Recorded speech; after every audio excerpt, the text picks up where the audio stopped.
জুলাই জাতীয় সনদ বাস্তবায়নের সুপারিশ করেছে ঐকমত্য কমিশন। জামায়াত চায় যত দ্রুত সম্ভব এ সম্পর্কিত আদেশ জারি। অন্যদিকে বিএনপি মনে করছে জাতি প্রতারণা এবং প্রহসনের শিকার।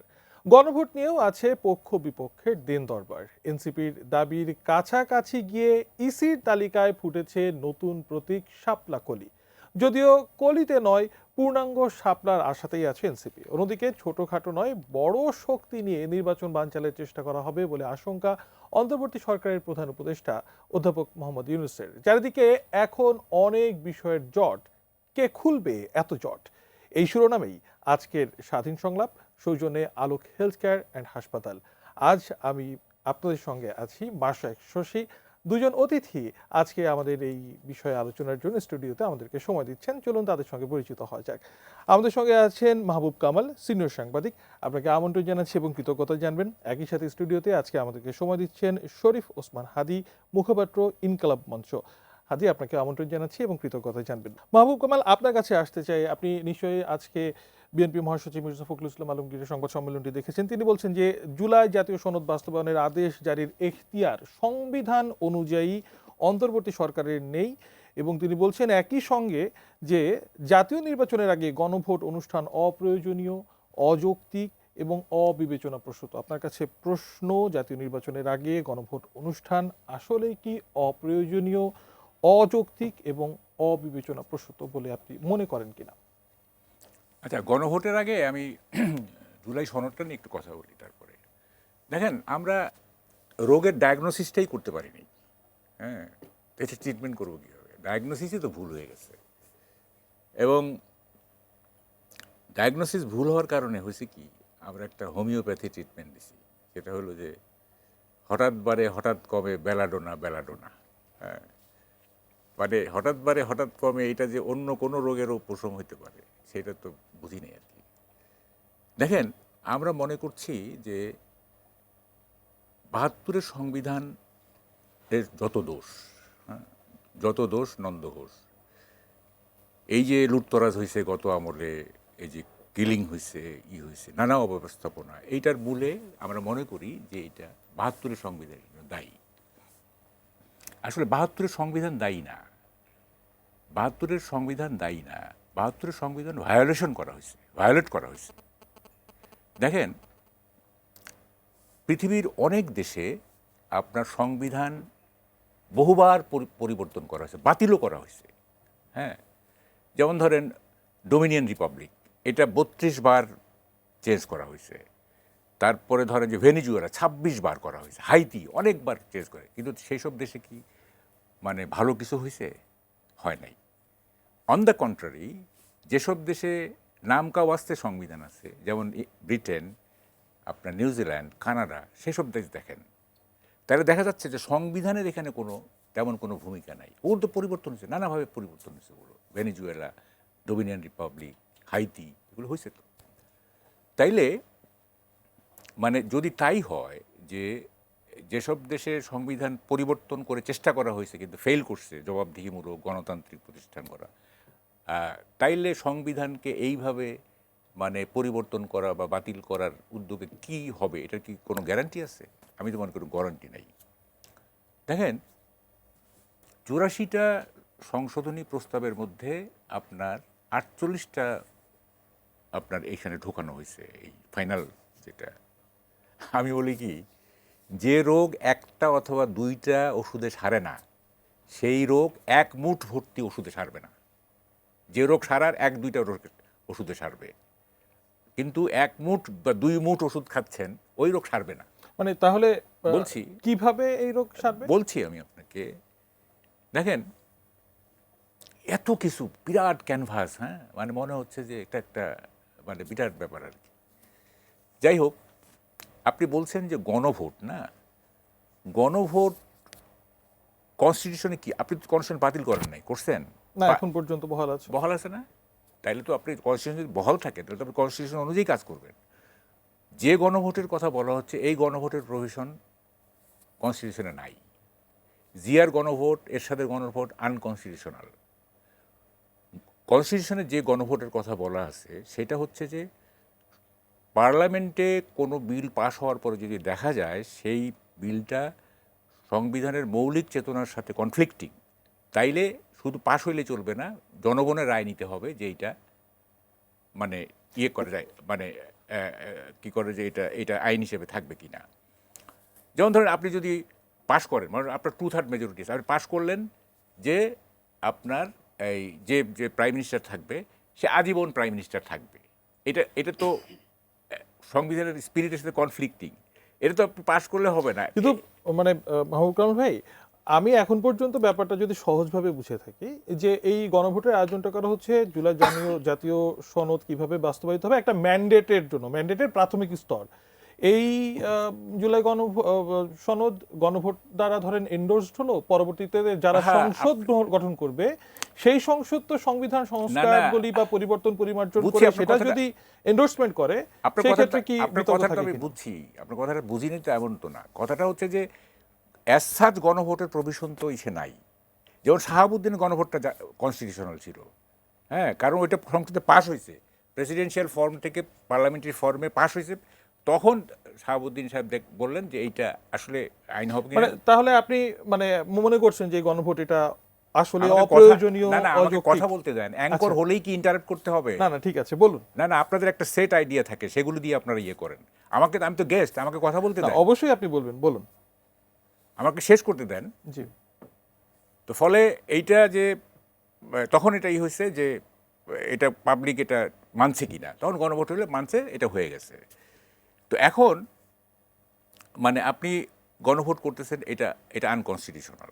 আপনি বলতে পারেন যে এইটা জনগণের অভিপ্রায়, এটা 5ই আগস্টের জনগণের অভিপ্রায়। এটা যে জনগণের অভিপ্রায়, আপনি এটার প্রমাণ কি?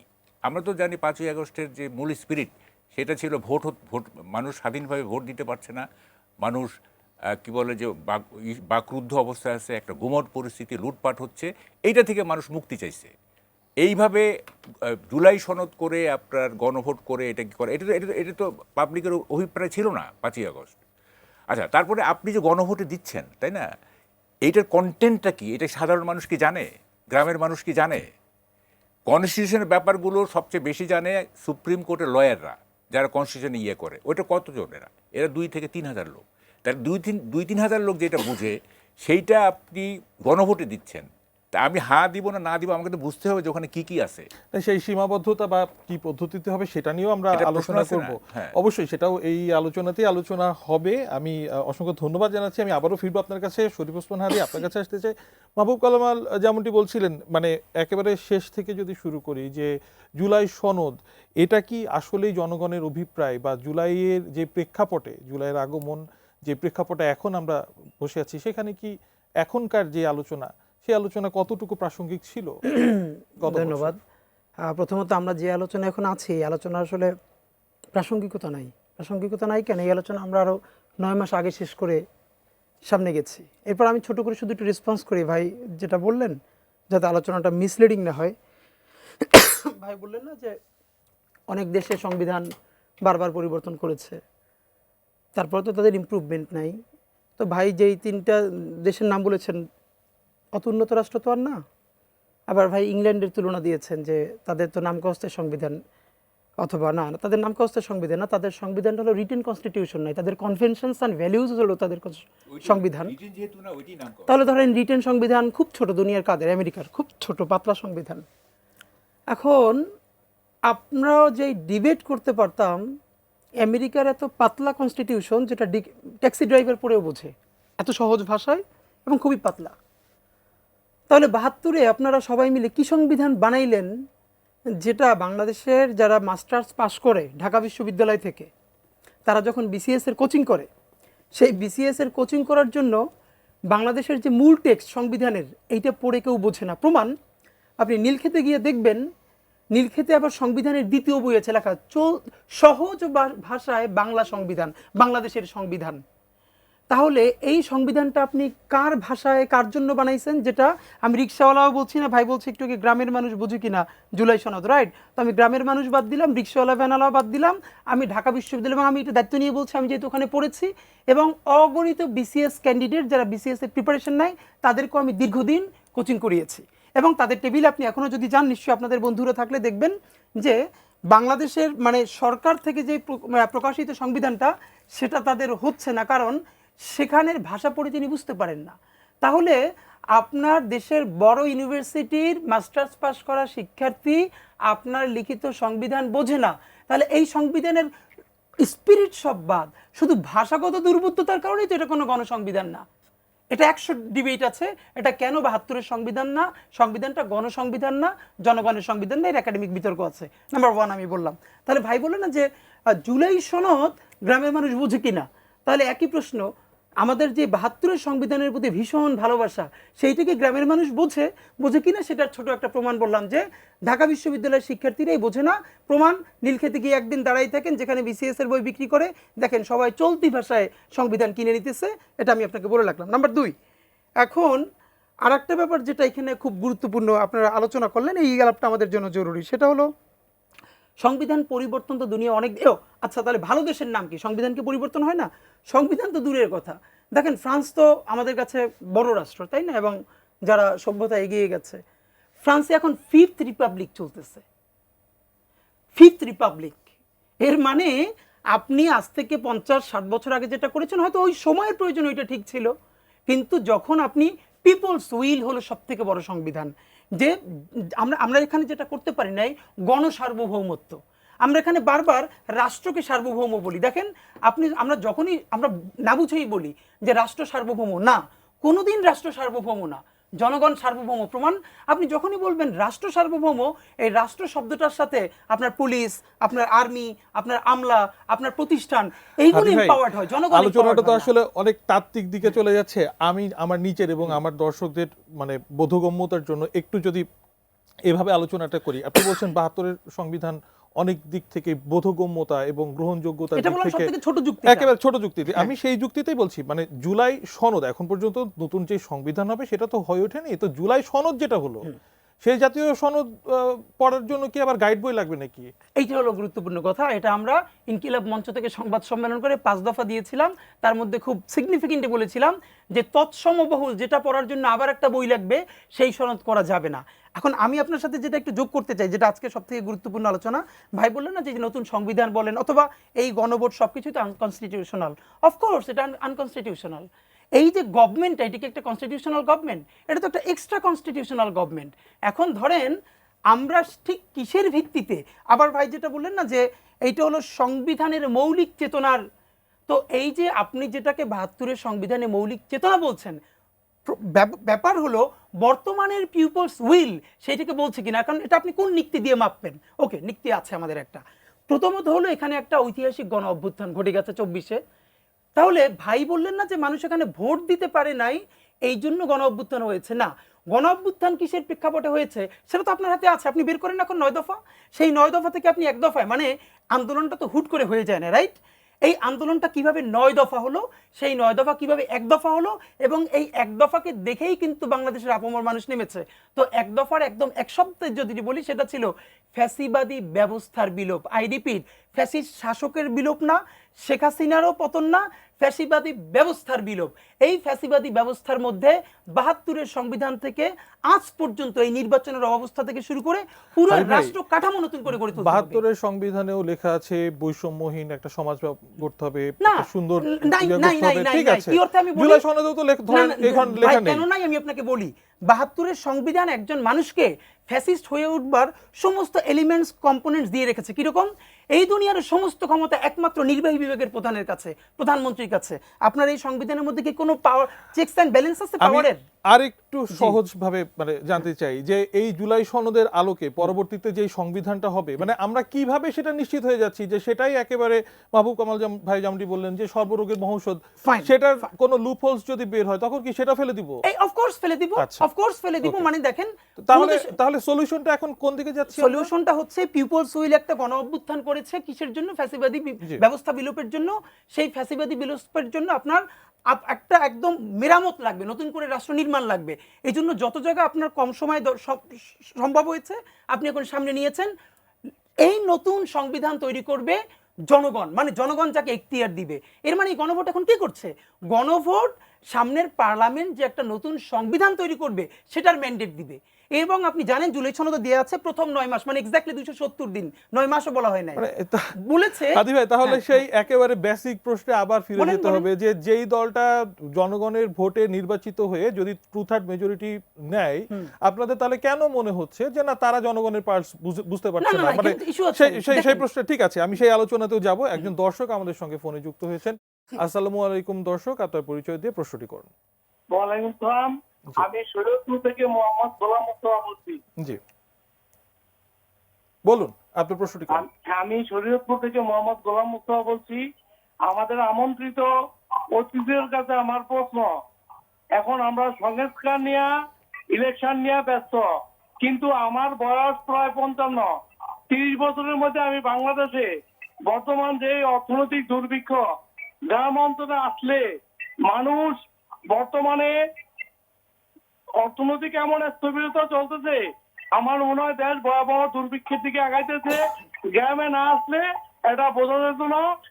আগে আমাদের অর্থনীতি এবং এই আগামী দিনে বাংলাদেশ যে ভয়াবহ দুর্ভিক্ষের দিকে আগাচ্ছে, এর থেকে আমাদের বর্তমান উত্তরণের উপায় কি, আমি আমাদের আলোচকদের কাছ থেকে জানতে চাই। অসংখ্য ধন্যবাদ। আরো একজন দর্শক আমাদের সঙ্গে যুক্ত হয়েছেন। আসসালামু আলাইকুম দর্শক, আপনার পরিচয় দিয়ে প্রশ্নটি করুন। আসসালামু আলাইকুম। জি ওয়ালাইকুম সালাম। আমি মুন্নিয়াদার বলছি। জি বলুন। আমার প্রশ্ন হয়েছে, যদি আপনার জুলাই সনদের উপরে আপনার ভোটাভুটি হয়, সেক্ষেত্রে দেখা যাবে বিএনপি, আওয়ামী লীগ এবং জাতীয় পার্টি এবং বিএনপির সাথে সমান দলগুলো ভোট দিবে না। তার মানে 65% কিংবা 70 কিংবা তার একটু কম না ভোট জয়যুক্ত হবে। এটা মোটামুটি বোঝাই যায় বাংলাদেশ প্রেক্ষাপটে।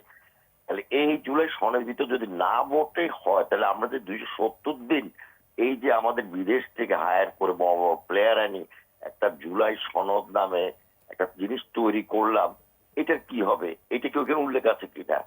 সেকেন্ড প্রশ্ন হয়েছে, আমার কেন জানি মনে হচ্ছে 2 দিন পরে দেখা যাবে বলবে 72 সংবিধান এটা বাদ, এই জুলাই সনদেই হবে আমাদের মূল আপনার ইয়েটা।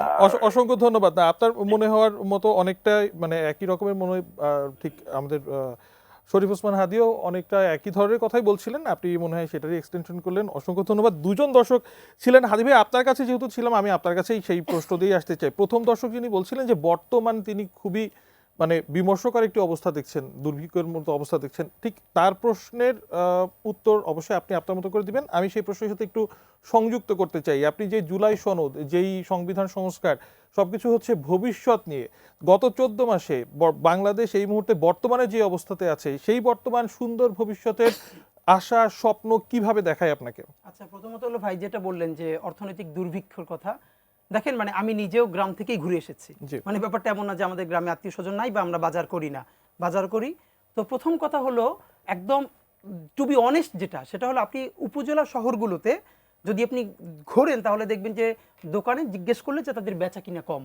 আমি অন্তত গিয়ে আমার বাসার সামনে যারা বেচা কিনা করতো তাদের সাথে কথা বলি, তারা সবাই বলে যে গত 1 বছর ধরে বেচা কিনা কম। এর মানে যে একজন ছোট দোকানদার ব্যবসায়ী, তার তো বেচা কিনা কম হচ্ছে, তার জন্য তো কষ্ট হচ্ছে, ক্ষতি হচ্ছে না। ধরেন এখন এটার সমাধান কি? প্রথম ব্যাপার হলো, এরপর তাদেরকে জিজ্ঞেস করলাম কেন।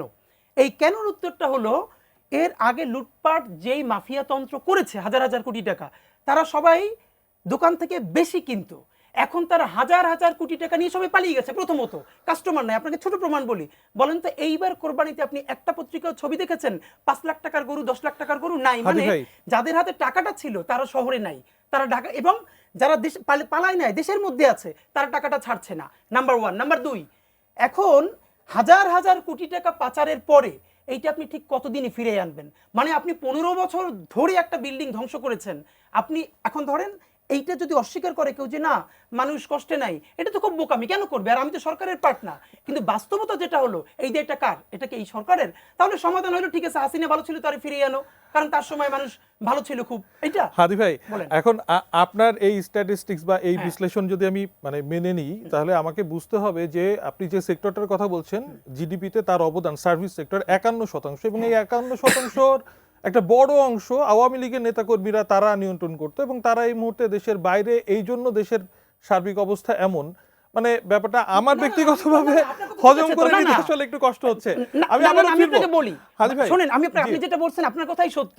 আপনি গত 1 বছরে বাংলাদেশে যারা ফ্ল্যাট বিক্রি করে কোনো ফ্ল্যাট বিক্রি নেই। আপনি জানেন দামি গাড়ি বাংলাদেশে কেউ কিনতেছে না, সবাই এই বিজনেসে, এবং যারা জমি কিনতো, এর মানে হাজার হাজার যে কোটি টাকা কালো টাকা তাদের ছিল, তারা বিনিয়োগ করতো জমিতে, তারা কিন্তু ফ্ল্যাট, তারা কিন্তু গাড়ি। জিডিপির 51% নিয়ন্ত্রণ করছে, নিয়ন্ত্রণের বড় একটা অংশ আওয়ামী লীগের নেতা কর্মী। 51 না, 100%ই তাদের হাতে নিয়ন্ত্রণ। 51 কেন? এখন ধরেন সব তার হাতে নিয়ন্ত্রণ। ঠিক আছে, এই জন্য আমি এখন খুনিকে ফিরিয়ে আনবো। আচ্ছা, এই আমরা এখন সবাই মিলে দেশ গড়বো, আমরা খেয়ে থাকি না খেয়ে থাকি, ধরেন এখন সবাই কম খেয়ে আছে, এই কত কম খাওয়ার বিনিময়ে আপনি আপনার সন্তানকে ঘুম হইতে দিবেন বা আপনার বাবারে বলেন? এখন দেশে ঠিক ঘুম আছে, আছে? সেই প্রশ্নের আমরা উত্তরই সেই ঘুম আমরা মুক্ত দেশ খুঁজছি।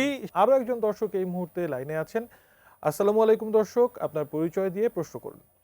ওয়ালাইকুম আসসালাম, আমি আবুল কাসেম বলছিলাম ময়মনসিংহ থেকে। জি বলুন।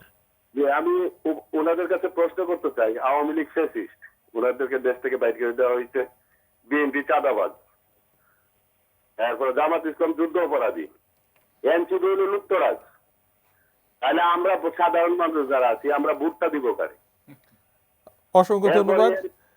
জি জি, এনসিপির যে নেতাগুলো আছে, 2-4 জন নেতা আছে, নাসিরউদ্দিন পাটোয়ারি, সারজিস আলম, হাসনাত আব্দুল্লাহ, তাদের তো মনে হয় যে ওদের পৈতৃক সম্পত্তি, দেশে যে আলাপ আলোচনা করে ভাবে তো মনে হয় তাদের পৈতৃক সম্পত্তি এটা।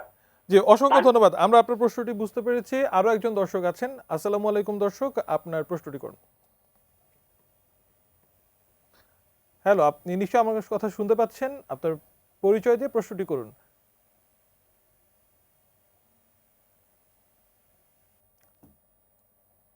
দর্শক আমার কথা শুনতে পাচ্ছেন? আচ্ছা, সম্ভবত সংযোগটি বিচ্ছিন্ন হয়ে গেছে। মাহবুব কামাল, আপনার কাছে আসতে চাই। দুজন দর্শকের প্রশ্ন তো ছিল, হাদি ভাইয়ের কথা আপনি শুনেছেন, আগে সেই প্রসঙ্গতে আসতে চাই। জি, সেটা হচ্ছে প্রথমে এক দর্শকের কথা বলি। দেখেন, এই যে যিনি অর্থনীতির কথা জি বলছেন, বিজিএমইর প্রেসিডেন্ট, উনি বলতেছেন যে এতগুলি কারখানা বন্ধ হয়ে গেল, ইত্যাদি, আমরা রেমিটেন্স আনি, মুখ তমুক, আমাদের এখন যে দুঃখ দুর্দশা, বেকার হয়ে যাচ্ছে সব, আমরা প্রধান উপদেষ্টার কাছে সময় চাইলাম, উনি আমাদের সময় দেন না, উনি দেন স্টারলিংকের প্রতিনিধির কাছে সময়। এই যে দেখেন কি মর্মান্তিক, হ্যাঁ। এবং অর্থনীতি অবস্থা খুবই খারাপ, এটা ওয়ার্ল্ড ব্যাংক বলতেছে, দারিদ্র্যের পরিমাণ বাড়তেছে, এই বাড়তেছে, কোনো ইনভেস্টমেন্ট নাই, কিচ্ছু নাই, হ্যাঁ। দেখেন, আমরা এখানে টক শোতে বসে কত কিছু বলি, পাবলিক দেখছেন কি বলতেছে, পাবলিকের কথা শুনেন, আমাদের পণ্ডিতদের কথা শুনেন না, পাবলিক কি বলে দেখেন। এই হাদির দুইটা ফ্যালাসি আমি ধরায় দিচ্ছি। সেটা হচ্ছে, উনি বললেন যে সংবিধান 72-এর সংবিধানও তো পাবলিক বুঝে না। দেখেন, 72-এর সংবিধানও পাবলিক বুঝে না, জুলাই সনদও বুঝে না। প্রশ্ন তো সেটা না, প্রশ্ন হচ্ছে জুলাই সনদ ভোটে নেওয়া হচ্ছে, 72-এর সংবিধান তো ভোটে নেওয়া হয় নাই। যেহেতু ভোটে নেওয়া হচ্ছে, সুতরাং পাবলিককে তো বুঝতে হবে যে আমি হার দিব না দিব। 72-এর সময় তো ভোটে নেওয়া হয় নাই, সুতরাং এইটা জানতে হবে, বুঝতে হবে, যেহেতু এটা ভোটের প্রশ্ন।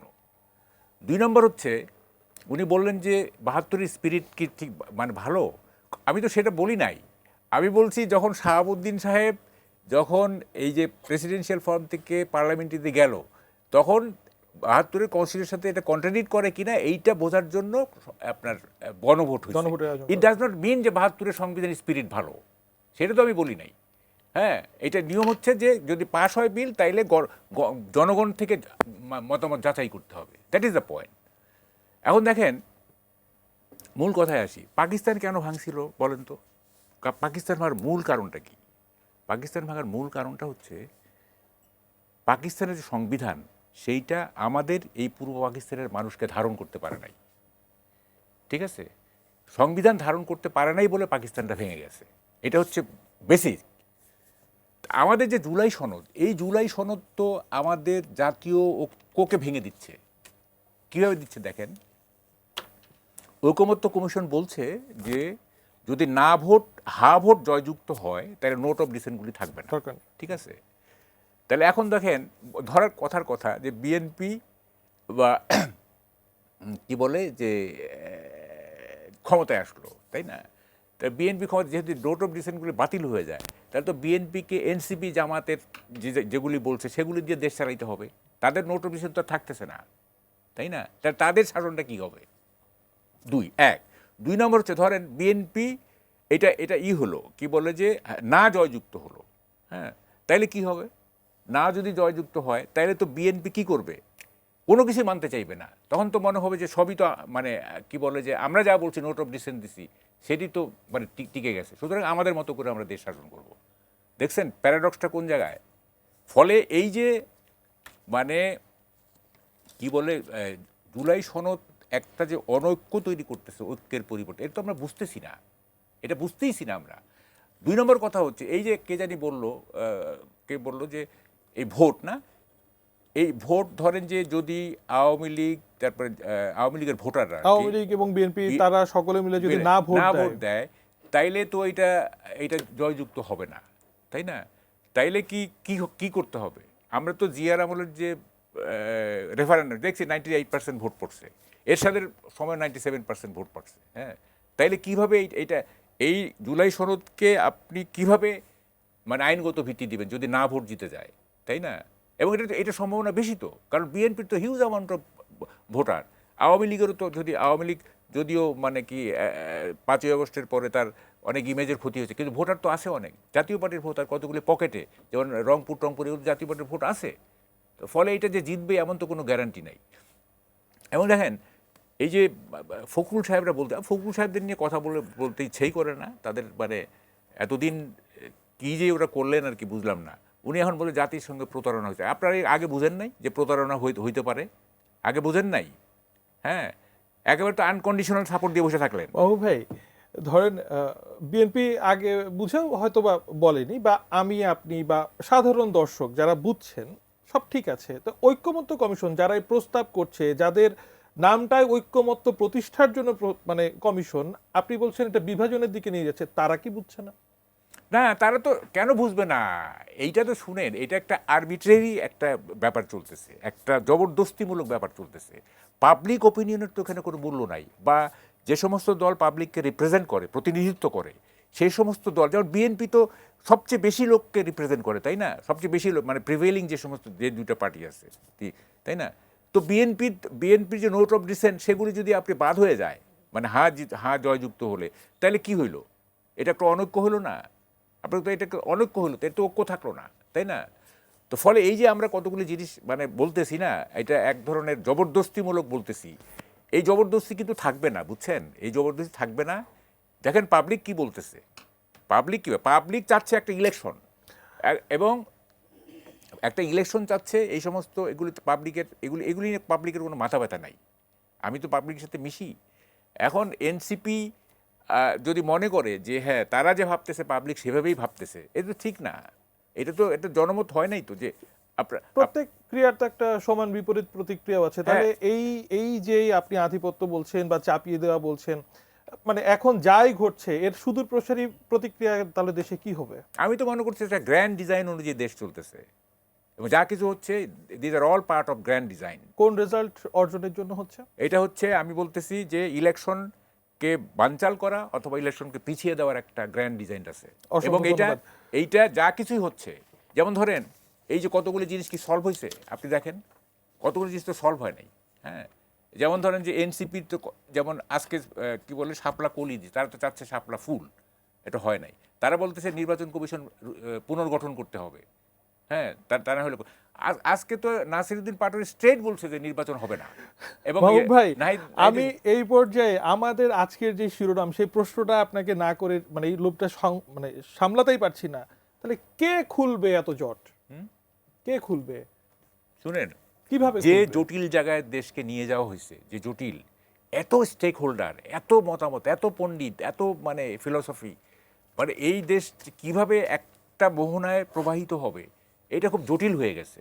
দেখেন, ওনার সাথে এনসিপির হয়তো মিল নেয়, ওনার সাথে হয়তো জামাতের মিল নেয়, অমুকের মিল, কিন্তু উনি একটা স্টেক হোল্ডার, জামাত একটা stakeholder, NCP stakeholder, তারপর ইসলামিক দলগুলি স্টেক হোল্ডার, সবাই সবার মতো করে ফিলসফি ঝাড়তেছে। হ্যাঁ, এবং দর্শনের ভারে বাংলাদেশ আজকে জর্জরিত। এই দর্শন থেকে মুক্ত হইতে হবে। দর্শনের স্টেট সোজা কথা বলতে হবে, সোজা সহজ করে বলতে হবে কথা।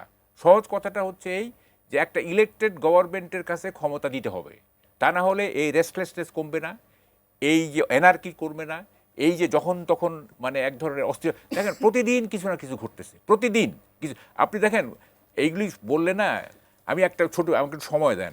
ঝিনাইদহের একটা এলাকায় এই আপনার ওই জেলার যে স্বেচ্ছাসেবক দলের যে সাধারণ সম্পাদক, তার ছেলের নাম হচ্ছে নয়ন।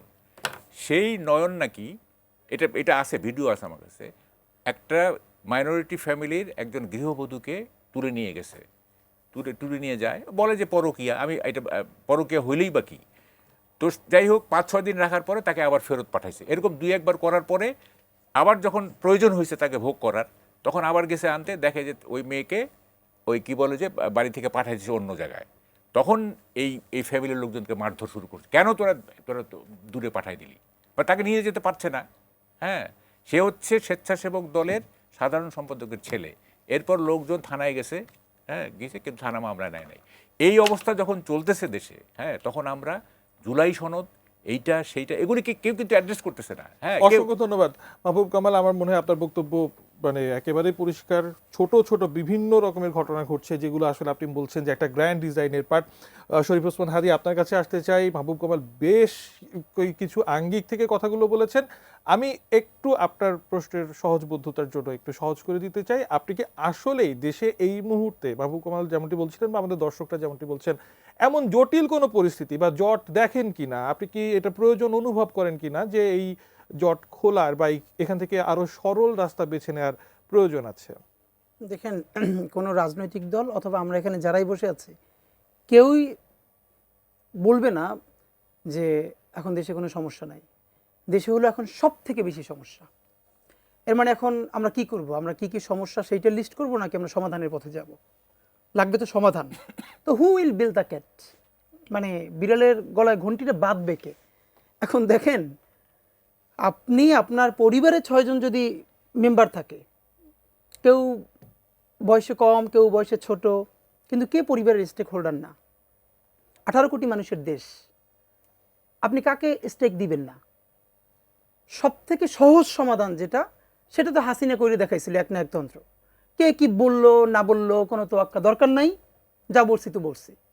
আপনি যদি গণতন্ত্র সত্যিকার অর্থে বিশ্বাস করেন, তাহলে প্রথম কথা হলো গণতন্ত্রের সৌন্দর্যটাই হলো সবাই এক বিন্দুতে এসে পৌঁছবে না। এর মানে আমরা এই যে যার যার ভিন্ন মত আছে, এটুকুনকে ওন করেই আমরা কিভাবে কাছাকাছি বিন্দুতে হাদী পৌঁছতে ভাই, পারি। তাহলে কি ঐকমত্য কমিশন তার যে জুলাই জাতীয় সনদ যেই সুপারিশ করেছে, সেখান থেকে বিএনপির যেই অনৈক্য অর্থাৎ নোট অফ ডিসেন্ট, সেগুলোকে বাদ দিয়ে দিয়েছে? এটা বিএনপির না, বিএনপিটা ঠিক দেয় আছে, নাই। বিএনপি বা সব দলের, ঠিক আছে। তাহলে এই যে বিপক্ষ মত থাকার সহাবস্থানের যে গণতন্ত্রের সৌন্দর্যের কথা বলছেন, এখানে গণতন্ত্রের সৌন্দর্য কিভাবে থাকছে? আমি আপনাকে এই শোটার ব্যাপারে দুইটা বললাম। একটা হলো এই শোটা হবে, আর একটা হলো এই শোটা হবে না। এই দুইটা প্রশ্নের মধ্যে আপনি শোটা চালাইতে গিয়ে দ্বিতীয় প্রশ্ন কিভাবে রাখবেন? এই দুনিয়ায় কোনো নজির নাই যেখানে সিগনিফিকেন্ট কোনো ইস্যুতে নোট অফ ডিসেন্ট সহ দুনিয়ায় কোথাও গণভোট হয়েছে। বাংলাদেশে ভাই আবার যেটা বললেন না, যে শহীদ প্রেসিডেন্ট জিয়াউর রহমান এবং এরশাদের আমলের যে দুইটা গণভোট হয়েছে, এখানে একটা দেখানো হয়েছে 98, 97, এটা নিয়েও বিতর্ক আছে। ইভেন এটাও শোনা যায় শহীদ প্রেসিডেন্ট জিয়াউর রহমান উনি পর্যন্ত দেখে অবাক হয়েছেন যে এত টার্ন আউট কীভাবে হয়েছে। মানে হলো বাংলাদেশের যে গণভোট হয়েছে আগে যে দুইটা, এখানেও যে এত টার্ন আউট হয়েছে, না এটা সত্য না, এটা মানুষও বোঝে, নাম্বার 1। নাম্বার 2 হইলো এখন আমরা আসলে ওয়ে আউটটা কি? ধরেন আমরা আজকে বিএনপির পক্ষ থেকে যেটা বলা হচ্ছে যে এই সরকারের এখতিয়ার নাই এই আদেশ জারি করবার, রাইট? এই মানে দেখেন, বিএনপি নোট অফ ডিসেন্ট থাকবে কি থাকবে না, এটা হলো আরো সবাই আলোচনা করবে, এবং অফকোর্স পলিটিক্যাল পার্টিগুলো একটা জায়গায় পৌঁছবে। কারণ আমি মনে করি আপনি আমি ব্যক্তিগতভাবে যত ক্ষতিগ্রস্ত হব, যদি বাংলাদেশ ফেল করে, তাহলে এই পলিটিক্যাল পার্টিগুলোই সব থেকে বেশি ক্ষতির শিকার হবে, এটুকুন বুঝ তাদের আছে। কিন্তু তাদের তো পলিটিক্সটা করতে হবে, তাদের বার্গেনিং টুল লাগবে, তারা ঝগড়াঝাটি করে একটা পর্যায়ে গিয়ে পৌঁছবে। কিন্তু প্রবলেম হলো এই কথাটা যায় না যে এই সরকারের যে এই আদেশটা জারি নাই, কারণ হলো তাহলে এই সরকারের ঠিক কোন কারণে বৈধতা আছে সামনে নির্বাচন দেওয়ার, যে নির্বাচনে বিএনপি ক্ষমতায় আসতে চায়, এই লেজিটিমেসি এই সরকারের আছে?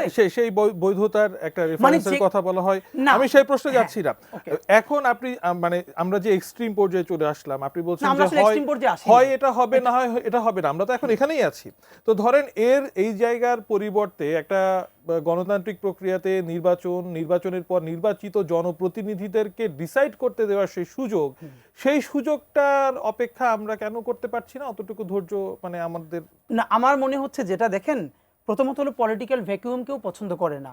আমাদের যেটা, আমার তরফে ভীষণ আনন্দ, এই যে দেখেন আমরা রিক্সা ভ্যান সবাই এই কতক্ষণ গণভোট এটা নিয়ে যে কথা বলছে, দ্যাট মিনস আমার দেশ আমার জাতি পলিটিক্যালি কনসাস হয়ে উঠছে, সে রাজনৈতিক জনগোষ্ঠী হয়ে উঠছে। তো সে যদি হয়ে উঠে এই কথা বলুক না, এই কথা বলতে থাকুক।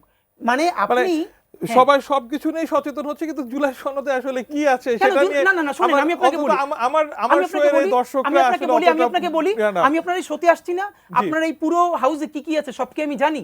সবার কি সব জানতে হবে? প্রবলেম হলো আমার সাথে যেটুকুন কানেক্টেড সেটুকুন আমি কতটুকুন জানি। আমার যে ভোট দেবেন সে জানবেন না, সে কেন? এই যে এই কথাটা আপনার মিসলিডিং করতেছেন। আচ্ছা ঠিক আছে, মানে যে ভোট দিবে আপনি যদি এখন জানতে চান ওয়েবসাইটে নাই, তাহলে আপনি বলবেন যে অন্য যে 50 বছরের নির্বাচন বাংলাদেশের হয়েছে এই মুহূর্তে যে অবস্থা, সেই মানে ওয়েবসাইট সাক্ষরতার না, তাহলে হার, আপনি না আমাকে বলেন না, সেই please, বাস্তবতা, আমি আপনাকে তাহলে একটা এই প্রশ্ন করতে চাই, আলোচনাটা ধরেন মানে ওয়েবসাইটও নাই, চলে যাবে। কিছু নাই, এখন সমাধান কি? না আমি সেটাই বলছি, সেই সময় আমি বলি সেটা হলো দেখেন এই যে 48টা না 48টা এই যে মানে রিকমেন্ডেশন আছে আর কি, আমি বাজি দিয়ে বলতে পারি 1% লোকও বলতে পারবে না যে 48টা কি কি জিনিস। হ্যাঁ, এবং গ্রামের মানুষ কি, গ্রামের মানুষ দেখেন, গ্রামের মানুষকে আপনি যান, এগুলি তো মানে কেউ মানে বিরুদ্ধবাদীরা এটা স্বীকার করবে না। গ্রামের মানুষের কাছে 3-4টা মার্কা আছে শুধু, নৌকা, ধানের শীষ, দাঁড়িপাল্লা, স্যার ভাই একটা নাগর। প্রশ্ন করেছিলাম, আমি একটু জাস্ট রেসপন্স করা সময় একেবারে যে এক সেকেন্ডে, যে এই যে পাবলিক অপিনিয়ন কি শুধুই বাংলাদেশের পলিটিক্যাল পার্টি? বিএনপি যতবার ক্ষমতা এসেছে কোনোবার কি 35% এর বেশি ভোট পেয়েছে? তাহলে বাকি জনগণ কোথায়? মানে public opinion of course political party অত্যন্ত গুরুত্বপূর্ণ স্টেক হোল্ডার, কিন্তু সকল জনগণের স্টেক হোল্ডার পলিটিক্যাল এটা আমি পার্টি ব্যাখ্যা না। করব। অসংখ্য ধন্যবাদ মাহবুব কামাল, আপনার কাছে আসতে চাই। সময় খুবই অল্প, অনেক বিষয় আলোচনা হয়েছে, সে বিষয়ে আপনার মতামত জানবো। আপনি একটি স্ট্যাটাস দিয়েছেন এই অনুষ্ঠানে আসার আগে, শেষ লাইনটা পড়ছি, ছোট ভাইরা জনগণের কাছে যাও, এসব শাপলা টাপলা দিয়ে কিছু হবে না। আচ্ছা, আমি একটু হাদির ওই পয়েন্টে একটু ক্ল্যারিফাই করি। হাদি, আপনি বলছিলেন যে 35% বিএনপির ভোট, বাকিগুলো তো আসতেছে না। দেখেন, ওয়েস্টমিনিস্টারের দুর্বলতা এটাই। ওয়েস্টমিনিস্টারের ডেমোক্রেসি হচ্ছে, democracy is the rule of single majority with the content of minorities. মাইনরিটির মর্মবস্তুকে ধারণ করে সিঙ্গেল মেজরিটির যেমন ধরেন জার্মানি কিংবা কিছু দেশে কন্টিনেন্টাল ইউরোপে আছে যে 50% ভোট, 51% ভোট না পাইলে আবার ভোট হয়। প্রথম দুইটার যারা প্রথম দুইজন হয় তাদেরকে আবার ভোট হয়, যাতে 51% এনশিওর করা যায়, এনশিওর করা যায়। কিন্তু আমাদের তো ওয়েস্টমিনিস্টার, এইটা তো আমরা তো এটা মেনে নিয়েছি, তাই আমরা না? চাইলে ওটাও রিভিউ করতে পারি সবাই মিলে, যাই হোক, আমাদের জনগণ চাইলে। এখন ওইটা যে 20% সরকার গঠন করতে পারে, হ্যাঁ, তাই না? এটা কোনো বিষয় না। আচ্ছা, এখন আমি কিন্তু ওই জায়গাটা স্টিক করতেছি, সেটা হচ্ছে যে একটা দুইটা ওষুধে যে রোগ সারে না, এক মুঠ ওষুধে সেই রোগ সারবে না। এইটা কিন্তু প্র্যাকটিক্যালি আপনি দেখেন, পেশেন্টদেরকে আপনি ফলো করেন, দেখবেন সে সারবে না। যার সারার একটা দুইটাতে সারে। এই যে হিউজ 48টা, হ্যাঁ, এইটা it will lead us to know where, এটা একটা অনৈক্য তৈরি করবে। এখন আপনি যেটা বলে শাপলা, দেখেন আমি একটা স্ট্যাটাস দিছি, সেটা হচ্ছে যে শাপলা কলি দেওয়া হয়েছে, কিন্তু ওরা ওই আমি নাসিরুদ্দিন পাটোয়ারি শুনলাম ওরা চাচ্ছে যে প্রস্ফুটিত আর বলে নাই, শাপলা দরকার।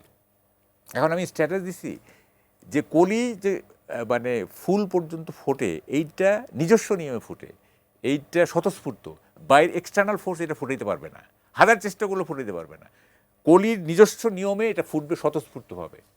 এখন যেহেতু এই এনসিপি এরা পাবলিক রিলেশন করতেছে না, আমি এনসিপির অনেক নেতার সঙ্গে কথা বলে দেখছি, খালি ফোন আসে, একটা দুইটা তিনটা ফোন আসে, ওরা করে কি ওই বিভিন্ন ইয়ে হ্যান্ডেল করে, এই বৈষয়িক ব্যাপার স্যাপার। তাদের আমি কাউকে শুনি নাই যে বলতে যে জনগণের কাছে যাও, শুনি নাই। তো যেহেতু জনগণের কাছে যায় না, গণভিত্তি নাই, ওরা একটা প্রস্ফুটিত শাপলা চাচ্ছে, যে অলরেডি প্রস্ফুটিত হয়ে গেছে। ফলে যদি তারা জনগণের কাছে যাইতো, তাইলে ওরা কলিতেই সন্তুষ্ট থাকতো যে এই কলি একদিন ফুটবে, ঠিক আছে? জনগণের আদর ভালোবাসাতে সেই কলি ফুটে প্রস্ফুটিত শাপলা হবে। আমার মনে হয় দিন শেষে সকলকেই আসলে জনগণের কাছেই ফিরে যেতে হবে। অসংখ্য ধন্যবাদ মাহবুব কামাল আপনাকে, ধন্যবাদ শরীফ ওসমান হাদি আপনাকেও আজকে আমাদেরকে সময় দেওয়ার জন্য, ধন্যবাদ দর্শক আপনাদেরকেও। আজকের মতো বিদায় নিচ্ছি, আগামী সপ্তাহে আবারও দেখা হবে, সঙ্গে থাকুন।